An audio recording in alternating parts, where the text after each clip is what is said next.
A reading from the Holy Gospel according to Luke, chapter 3, verses 10 to 18. Passage taken from the Message version of the Bible. The crowd asked him, "Then what are we supposed to do?" "If you have 2 coats, give one away," he said. "Do the same with your food." Taxmen also came to be baptized and said, "Teacher, what should we do?" He told them, "No more extortion. Collect only what is required by law." Soldier asked him, "And what should we do?" He told them, "No shakedowns, no blackmail, and be content with your rations." The interest of the people by now was building. They were all beginning to wonder, could this be John? Be the Messiah? But John intervened. "I am baptizing you here in the river. The main character in this drama, to whom I'm mere stagehand, will ignite the kingdom life. A fire? The Holy Spirit within you, changing you from inside out. He's going to clean house, make a clean sweep of your life. He will place everything true in its proper place before God.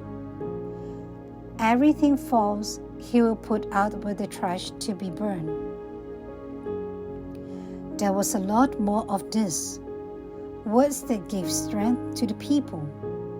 Words that put heart in them. The message.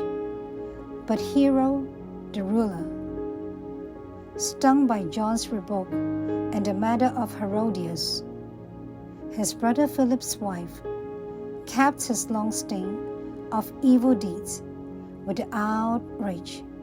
He put John in jail. The Gospel of the Lord.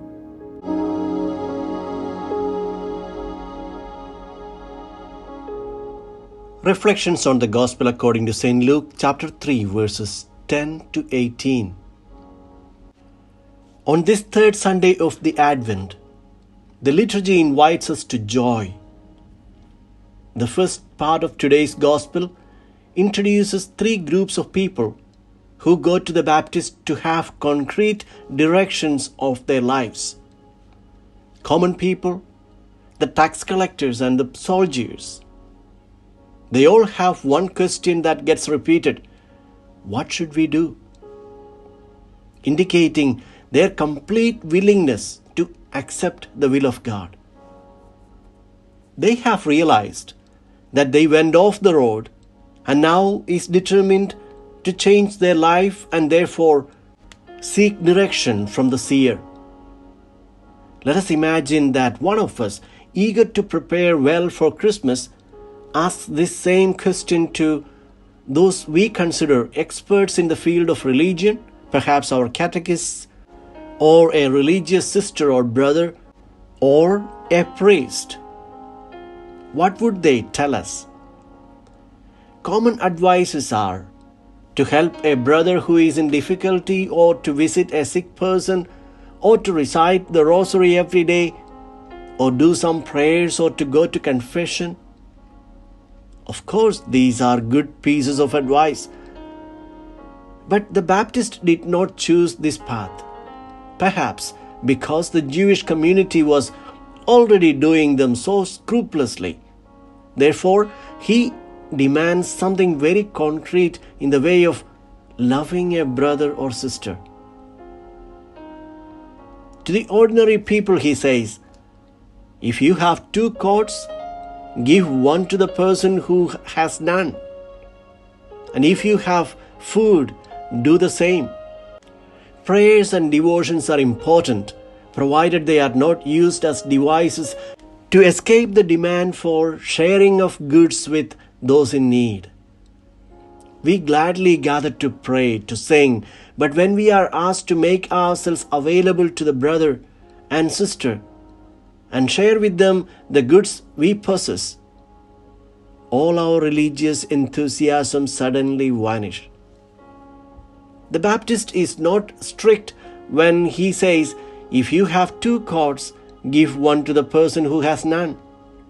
But Jesus will demand even more from his disciples. When someone takes your coat, give him your shirt as well.